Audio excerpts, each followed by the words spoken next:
আরে না না না না,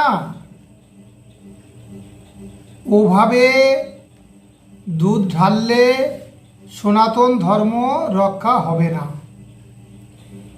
ওভাবে দুধ ঢাললে ধর্ম হবে না।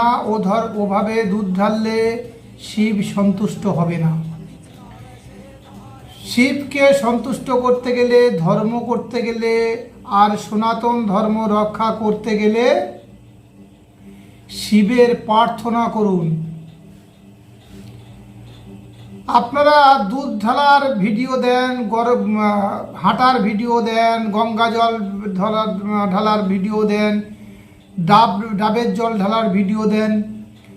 কই শিবের প্রার্থনা করছে 100 জন সনাতনী ভক্ত, কই এমন ভিডিও তো একটাও দিতে পারেন না। সনাতন ধর্ম রক্ষা করতে গেলে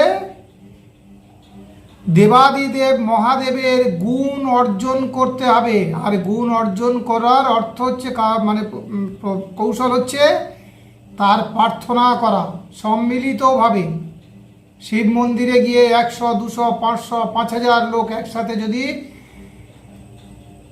একায় মনোবাক্যে দেবাদিদেব মহাদেবের শিবের আরাধনা করে, প্রার্থনা করে, তার গুণ অর্জন করার চেষ্টা করে, তাহলে সনাতন ধর্ম রক্ষা হবে, তাহলে পুণ্যি হবে, তাহলে বাবা মহাদেব সন্তুষ্ট হবে।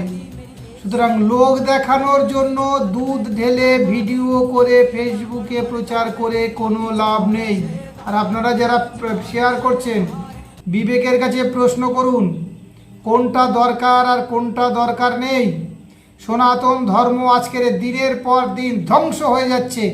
আপনাদের কোনো নেই, বিবেক নেই, কি করা উচিত সে বিষয়ে কোনো আলোচনা নেই।